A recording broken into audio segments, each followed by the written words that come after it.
And now it's Deborah Cobelt Live and the Little Italy podcast. Hi, everybody. Thank you so much for joining me today on Deborah Cobelt Live and our Little Italy podcast. I've got a great treat for you today. Joining me is Gary Hoffman, award-winning executive producer of 30 movies and television miniseries. And also joining me is award-winning producer Valentina Castellani Quinn. Both of them are in development for an upcoming theatrical Broadway play called Fallaci, a one-woman show about the life and loves of the world-renowned Italian journalist Oriana Fallaci, who's done so many award-winning interviews throughout her career. One in particular sticks to mind that she did with Henry Kissinger. And after that interview, he called it the most disastrous conversation I ever had with the press. I found that really incredible. She's also an author, written many books. Two in particular come to mind for me: Letter to a Child Never Born, and also A Man. She's quite an inspirational character, important in terms of the field of women in journalism and women's rights. And there's just so much to talk about this upcoming production, which I am just thrilled to hear about, which I believe is going to be premiering in London and also New York, upcoming. And I welcome you both for joining me to talk about this terrific play. Thanks for having us. So much. Absolutely. Okay, I'm going to pick eeny, meeny, miny, mo of who's going to go first here.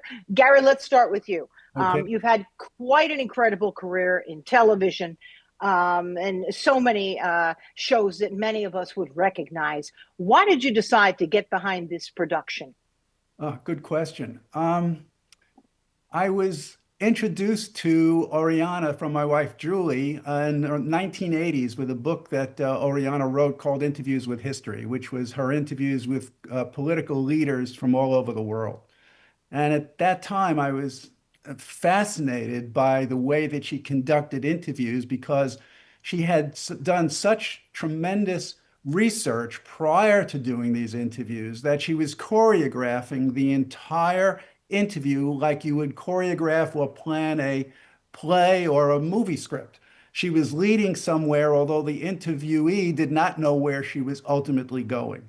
And then there was these revelations that would start to peel away not only the personalities and the flaws of this person, but their kind of true inner lives. It just stuck with me. And Yeah, and go ahead, please. oh, and one day I happened to look up on my bookshelves and there was the book. And I thought, my God, what else about her life? And I started to look into her life, which was extraordinary. And at the age of 11, she was smuggling hand grenades past Nazi checkpoints in Florence, Italy, 1939, at 11 years old. And that event was one of the core forms that molded her personality for her entire life. Yeah. Valentina, talk to me about how her story inspired you. Well, first of all, thank you, Deborah, to have us in here for this preview of this beautiful work. Let me tell you what an honor is for me and a treat is to work with Gary Hoffman. I think for a producer, a filmmaker, a director, an actor, the biggest treat, the biggest honor is to work with a fine writer, somebody that really knows how to put together a script, a story, a feeling, and to bring back the life of such a character, such a journalist and author as Oriana Fallaci. Oriana is a symbol for Italian and international communities for her work as an author, her life, her passion, the journalism that she's done all over the world in a time in the 60s, 70s, where no woman was either capable or even daring to go in the places like Iran and interview Khomeini, the Shah of Persia, go to Vietnam, war zone, etc. And this woman with such passion coming to Florence, just like me, I think it's extraordinary. And let me also tell you the panic I had when I was introduced to this work. It was Julie, actually, Gary Hoffman wife and a dear friend. She's an Academy member and quite an amazing achieved actress. And she's like, she called me, she's like, Valentina, you should read this work.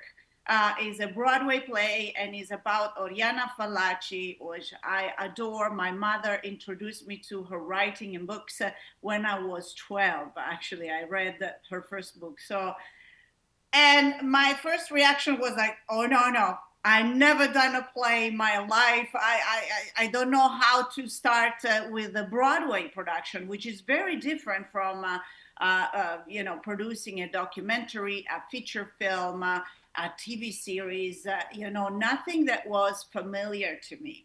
And then Gary invited me to a reading, a professional reading with professional actors. It was an industry reading. And I was right away enamored about the script. It is something sensational, seldom nowadays we encounter fine writing. We forgot what is fine writing in cinema as well as in theater.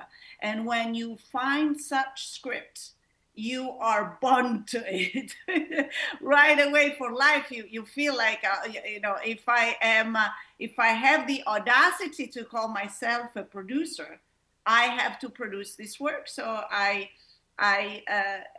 finished the reading and I went to Gary and I said, look, I'm frightened, but I will take in the job because in my life, I encounter my biggest wins in every field when I was put in a situation of tremendous uncomfortability.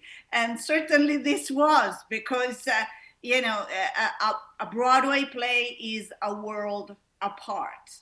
The script was started, and then I will cut out to Gary's version of the story. And, we didn't acquire yet the rights, and we wanted to involve the Fallaci family. First of all, to review the script, to check out, the credibility, the feeling of the story, although it's a fictionary, but is also following for real all the steps of Oriana's life and work. And I recall my beautiful trip to Milan to meet Edoardo Perazzi, the nephew of Oriana, and the one that keeps the legacy and inherited her work and body of work. And it was a love at first sight in the sense that we both found so much value in this work. There has been a lot of work done on her life in theater, internationally, in TV series, but never such work with this depth. And, we reviewed the script together on a few details that he had about his aunt, obviously, that we could not know, her language, little nuances that will get the character alive. Sometimes you get a little detail of the personality, a little gesture in a script, and then the character gets fully alive. And that was the work with Edoardo. We are very grateful to him. And then, of course, acquiring the rights with Rizzoli International. And finally, we had a play. We understood this is actually happening. This is, forming, and I feel extremely passionate about this work. I'm in production with a couple of films, and one is going to run for an Academy this year. But this work has my heart. I have to say it. I will tell you, I think this is going to be attracting some of the top talent, right, who would want to play her. Anything you can tell us? We cannot tell, but I will tell Ah, you something. It was funny at that point. Obviously, we had a Broadway manager, guiding us, business plans between London production, Broadway production, which is very different in budget, in structure, so it was a full immersion learning course, which is beautiful as well, and and then of course it came to casting, and even before to hire a casting director, we wanted to kind of size up taste the water, and I wrote personally to a couple of big names, that very recognizable name, and we encountered right away. I had an answer within an hour, oh, from their teams. It looks good. Let me say that. I think he's an amazing piece for an actress, for a high caliber actress to win a Tony Award, in the sense that is a piece that gives tremendous freedom of expression, and is embodying a woman that was bigger than life. So who wouldn't want to play it? And also, Oriana is such a character and such a human being that is so modern for nowadays in many senses, as a woman. Her kind of writing, her ideas, her vision of the world was so extraordinary, contemporary, and modern even nowadays. actually, Gary, let's talk about that. What attracted you to her? As a journalist myself, and I've gone to some truly dangerous places in my career, overseas and here. And so, as you can imagine, I'm so attracted to her work as a journalist, and then, of course, her work as a writer.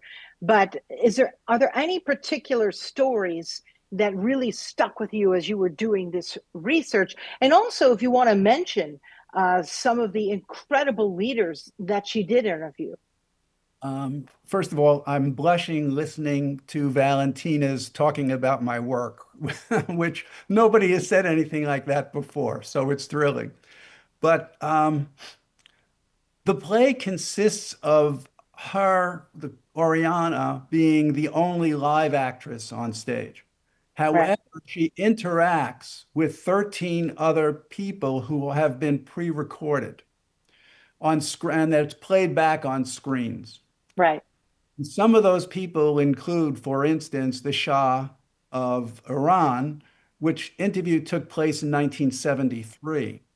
And those are highly edited, but word for word interviews, although Oriana's in the play, commentary on what she's actually doing is not written in the published interviews.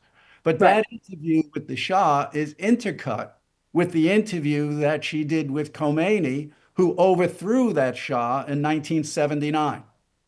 And we find out that their attitudes towards women, autocracy, and religion are exactly the same.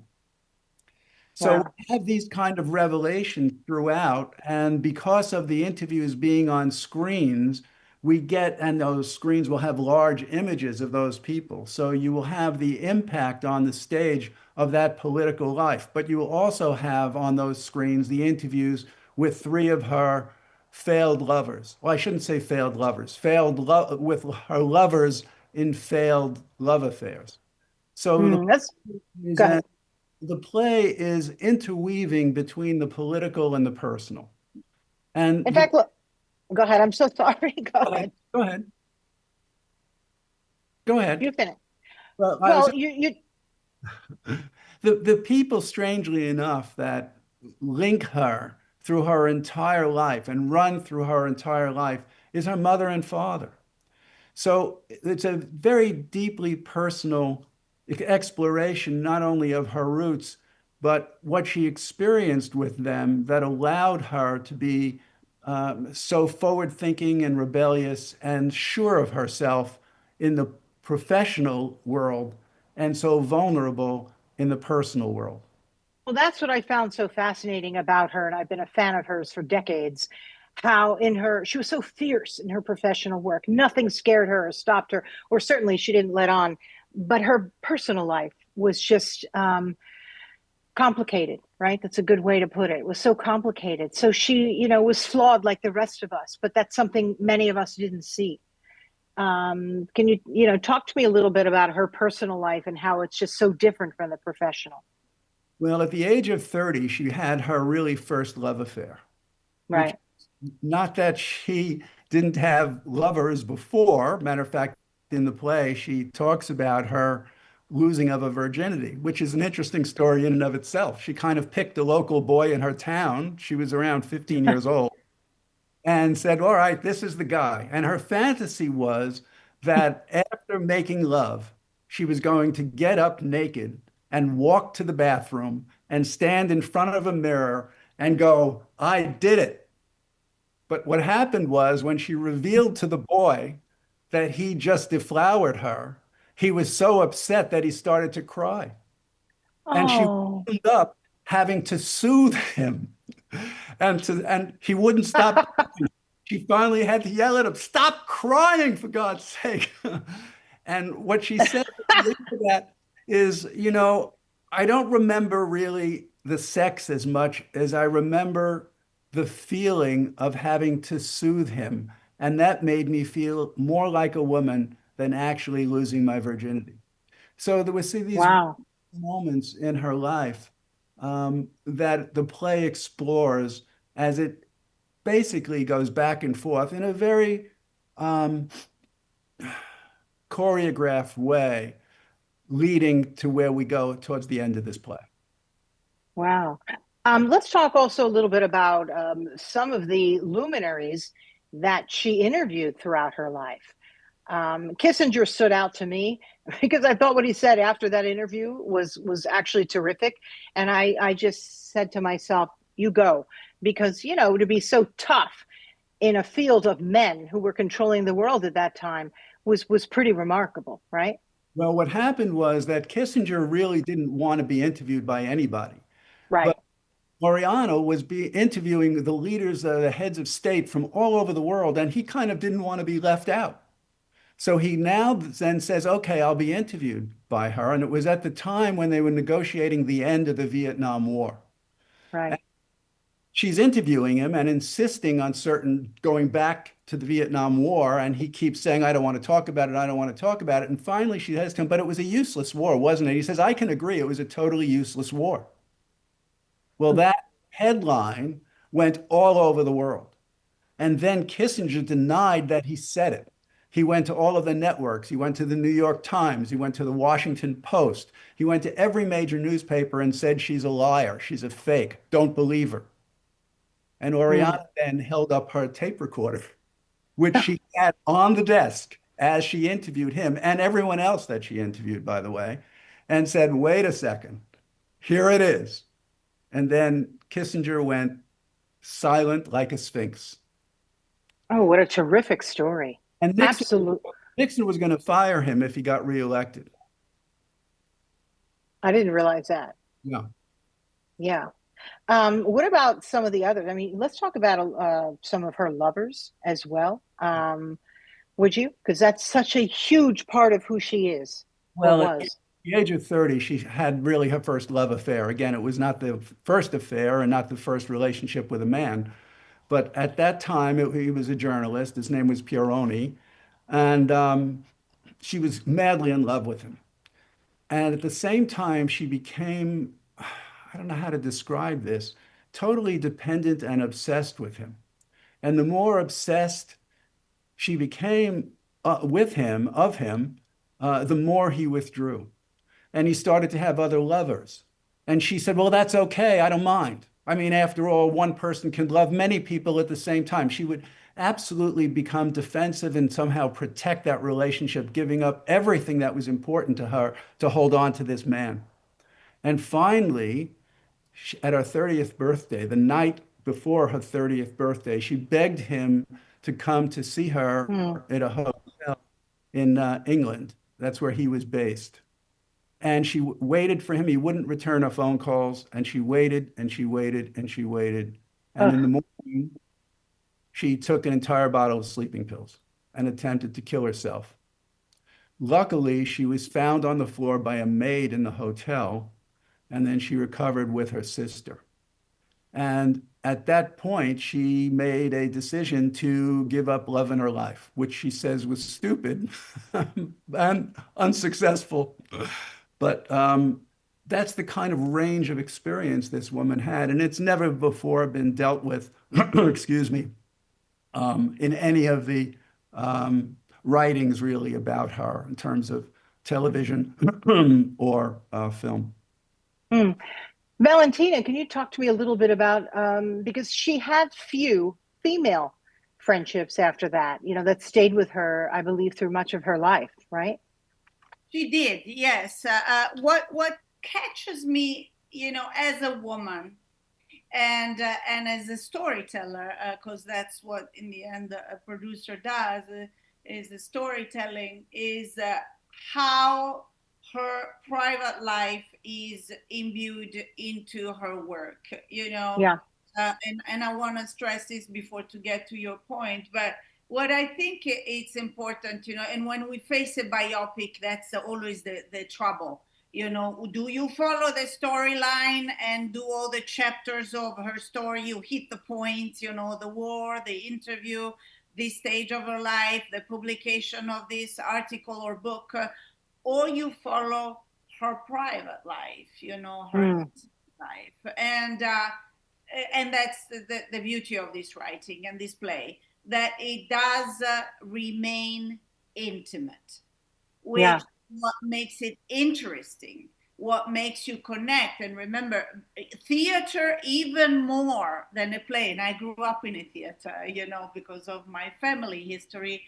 I think in theater, the most important and most challenging thing is to remain intimate, to remain connected to yourself, to the character, to the femininity or the sensibility of a character, so that also the audience feel that connection and relate to it.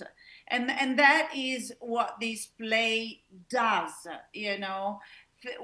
Of course, yes, her friendship, her story, the wars, the success, the books, but still what kind of filters and transpire is the essence of this amazing, sensual, passionate woman behind everything, and it's a challenging thing to do, really.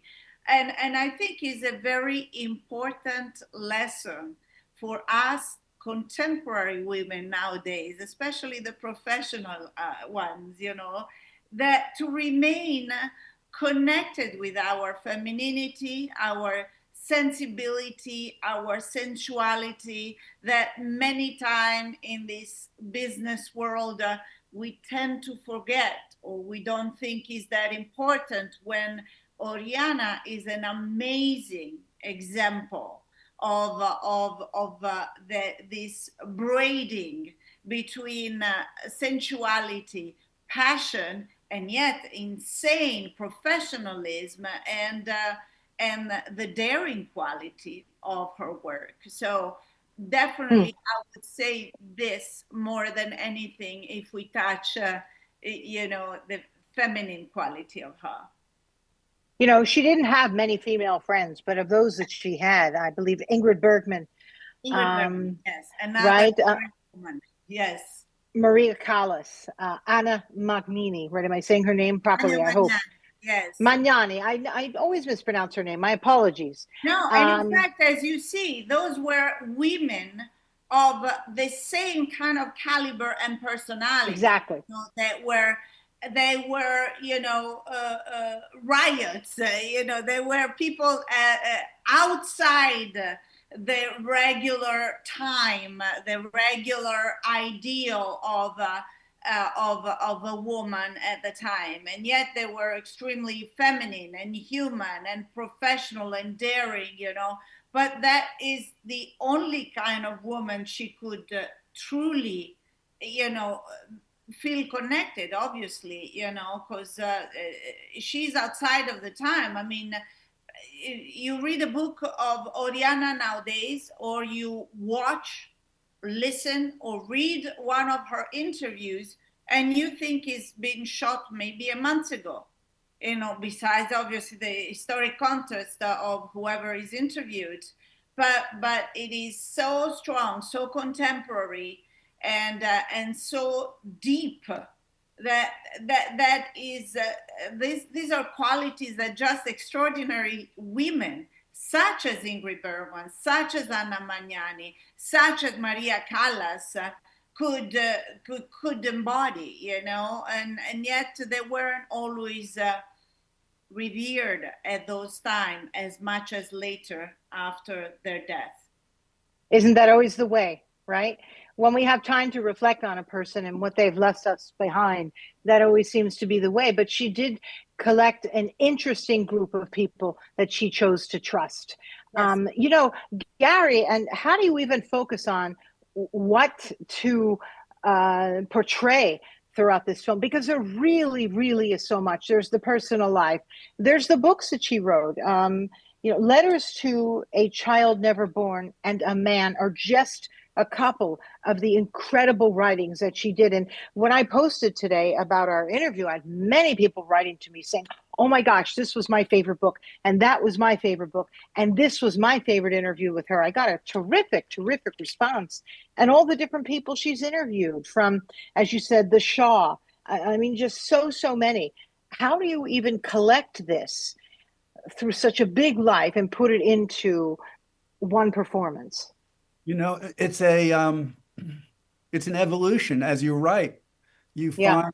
find out what's speaking to you and what her voice needs, and how do you choose from a life that's so large, um, and get to the important transitions in her life. You know, she became very wealthy from doing Right. interviews with Hollywood celebrities, movie stars, That's um, right. and these interviews only ran in European publications. It's strange also that she took the money from that she was making from that to buy her parents an estate, basically, in Tuscany.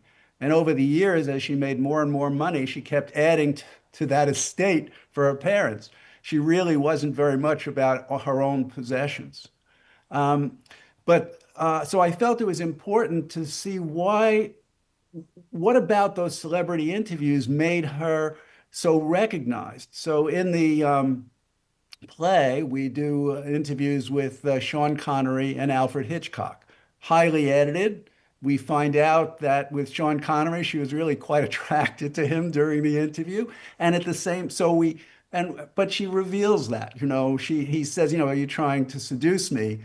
And her response to the audience is, when she turns to the audience and says, well, to be truthful, I wasn't shaken, but I was a little bit stirred.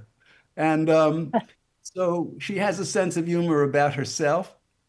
At the same time, has Sean Connery reveal himself in terms of his own feelings about insecurity and money and how he ran after it, and which was kind of, you know, a revelatory. With Alfred Hitchcock, she winds up having him, you know, almost weep about his unrequited love with Ingrid Bergman. He did Mm. everything he could, you know, to try and become her lover, and it would never happen. So he said, I would admire her from afar, like going to a museum and seeing a Degas that you can't afford. You keep it in your mind, you look at it, you admire it, and you know you can never have it. So there's these wonderful, Wow. you know, wonderful revelations that she gets from people, and you understand why she was so famous for that. But ultimately, she decides, and I think this is important, for ego reasons, to get on a bigger stage. And she says, I needed a bigger stage. I needed a bigger story. I had to do it in English in order to be recognized around the world, because she was only recognized in Europe. And she said, there it was, facing me, the biggest story in the world, like a frying pan in your face, the Vietnam War. Mm. And so she becomes a journalist. But instead of her, what I include in the play, is instead of her going and doing interviews with the soldiers and with the blood and the gore, her first interview is with a woman, it's called a mother of superior, strangely enough, in the Buddhist religion. And this woman is in charge of deciding which of the young women will burn themselves in the local squares and immolate themselves. And Wow. that's a viewpoint no one got, you know. And she says to the woman, so how many are there? She says, well, there's 150 waiting. And she says, well, how many will you approve? And she says, all of them. She says, all? Wow. He said, yes. She says, well, would you immolate yourself? She says, of course. And she says, well, why? She says, because a life that's lived in fear is not a life at all. And the Mother Superior says, you know, these women, they suffer greatly. And it's a shame that this has to happen to them. But this is necessary in war to show the wicked the awfulness of war. And Oriana turns to the audience and says, bullshit. I mean, isn't the thousands of mutilated people enough? And then she says, you know, one of those wicked people told me that all of these girls are drugged, that no one can withstand that pain. Because when the girls ignite themselves, they sit there basically motionless. So it's a very different way that she leads us into the human experience in every single interview that she does. And Wow. that are recorded will have, you know, great credibility. They'll be properly made up, they'll be properly costumed, and we will get a sense that this is happening in real time. Wow. Absolutely incredible. Valentina, would you like to pick up on that? You know, I want to share a beautiful detail because Edoardo Perazzi was so kind to gift me with the original letter between a couple of letters between Anthony Quinn and Oriana.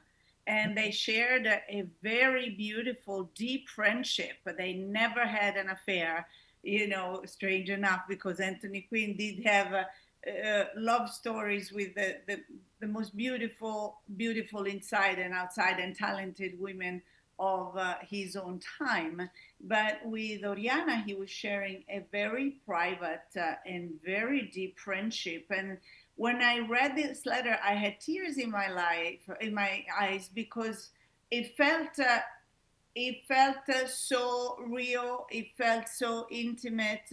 The way these two artists, you know, in different parts of the planet, they were writing each other about their work life, their vulnerability, their fragility, sensibility of sometimes, and understanding the depth and difficulties of doing what they were doing, because they were, you know, they were cutting through what was the mentality of that time to transpire and bring something way more real, way more, you know, more happening of what, whether books, narrative, script writing, screenwriting, acting was at the time. You know, it's a beautiful parallel if you see Anthony Quinn's career and the body of work, the roles he embodied at the time, where there was no ethnical actors,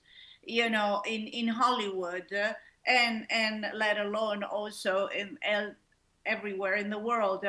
And the same with this woman. There was no other woman that was doing what she was capable and daring to do. And this bringing not just their success, their strength, but the fragility, because yet you can see the fear, the fragility, the pain, because it's not easy to create and bring in such stories. There is a lot of pain, and they weren't afraid to bring that pain to what they were doing it, and to show it, to communicate it to the people. You know, often, you know, we are all hiding when we are in pain, And they had the courage, the passion, the great love for life and humanity, to wanting to share their pain, to wanting to share their most difficult time, because overcoming and describing those pain was making them the finest artists and the finest communicators of their times. So this is something that really transpired from her work. You know, and this is all at a time before social media. And frankly, I think some of the best stories told out there, whether it's her story or somebody's story from 500 or 1,000 years ago, is because there's no social media adding to it. It's real life as it comes to form, right? As stories that are passed down. Clearly, she was born in a time with media, but not social media. There's a big difference, don't you think? Very much so. You know, I mean, social media and journalism, unfortunately, kind of braided together nowadays. So with the title, we cut the throat of a person, of a story, of whatever, for the punching line that will make more likes, more people to, you know, interact and give a message, when she was way more interested into telling a story from the top to the unfolding, you know, where we get the Yeah. arch of the character, the arch of an era, the arch of a moment in time and what was happening, you know. So it is a great lesson even nowadays to reread her interviews, you know. Yes.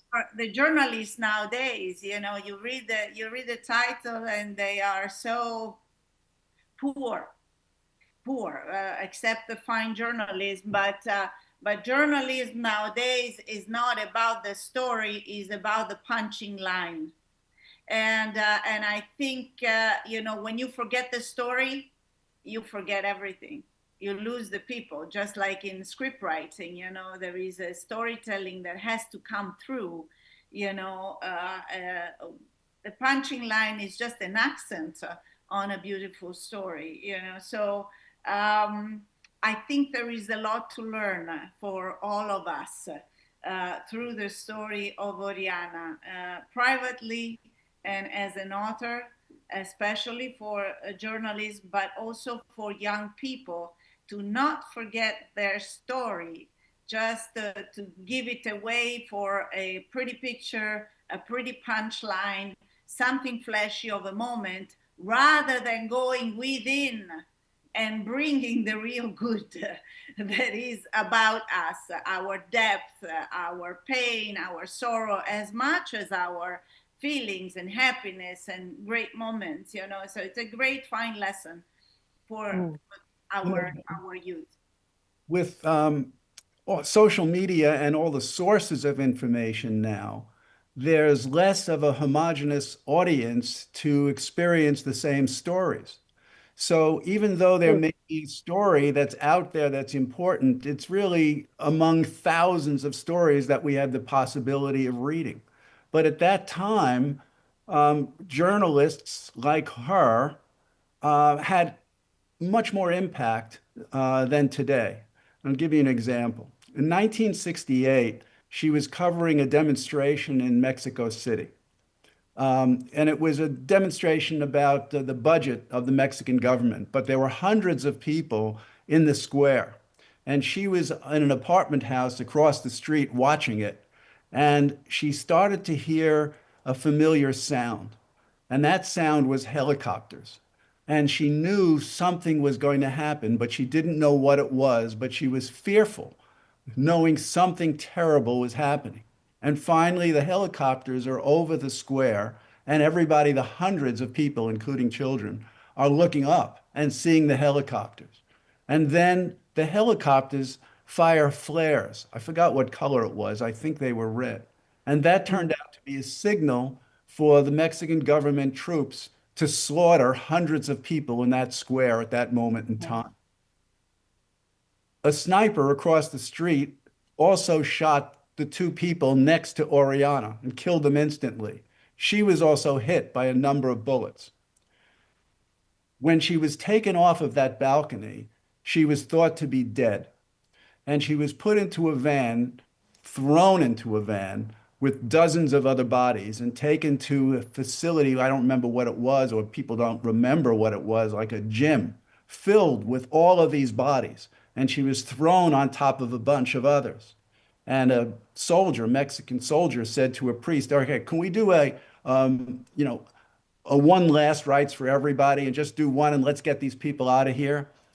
And the priest refused. He said, "I'm going to do one at a time." And when he came to Oriana, he realized she was still alive. And she was taken to the hospital, and they saved her life. While in the hospital bed, she got a tape recorder and recorded the story, and it was smuggled out of Mexico City. When it was published all over the world, the Mexican government did. The Mexican government came and took her and threw her out of the country. So I think what's important to remember was that journalism then had bite. Yeah. And it doesn't necessarily have the same bite now because we're not all focused on the same stories. And we're all separated into silos. And so there's no communal experience. And I think that's one of the things that the play will remind us of what the impact was that this woman had at her time. Beautifully put. I so appreciate you joining us today, Gary Hoffman and Valentina Castellani Quinn, to talk about this magnificent play that you're developing for Broadway, also in London. It's going to be quite a story. I really look forward to hearing more about it. Any final words before we let you go? Well, we're going to be in Matera at Matera International Film Festival, presenting this work with Gary, talking about it, and with Edoardo Perazzi, the Fallaci nephew. And we will present it for the first time as a body of work, and then follow us in the next 6 months through the casting, the rehearsal. You will hear from us. And I know, Deborah, you're joining us in Matera, so what a treat. I look forward, and yeah, you know, this is the work that you dream to have in an entire life, let me tell you. And it is an honor to work on such a character as Oriana, with such a fine writer, and with all the people that I can see already from the moment I started to talk to my financiers, to theater producers, to actors, agents, the enthusiasm for this job, for this work, this play, and for Oriana. So viva Oriana. I would finish the interview saying that. Thanks so much. Viva. Absolutely. And I also want to say, Gary, viva Oriana as well, because this is a story many women, whether they are my age or 20 or 15, they need to know, because work really matters and the substance of the work matters. And that's an important lesson for people to understand. And that is everything that she embodied. So thank you both so much for joining us. I interrupted you, Gary. What were you going to say? Just to thank you. This is the first time I've done an interview like this, my first podcast. And thanks a lot. It was great. I hope I've made it easy for you. I think so. You did. Yeah, you're a natural, Gary. You absolutely are. I'm very much looking forward to this work. Thank you both for joining us, both of you in production for upcoming play, Fallaci, a one-woman show. Valentina Castellani Quinn, Gary Hoffman, both of them will be together in Matera next month in Italy. Very exciting. Absolutely beautiful film festival, might I add. I know you're working very hard on that, Valentina. Yes. So bravo to you as well. Now, everybody. Director, it's a great challenge, but it's a great pleasure. And I am so thrilled to have such amazing artists from all over the world joining us. So I see you there. I thank you, and see us on Broadway. Absolutely, see you all on Broadway. It's such a story. Everybody, you can find my interview with Gary Hoffman and Valentina Castellani Quinn on YouTube, on Facebook. Then we promote it also on Instagram with little promos. And also as an audio podcast, you can find us Spreaker. You can find us on iHeart, on Apple Podcasts, and just about anywhere that you get your podcasts.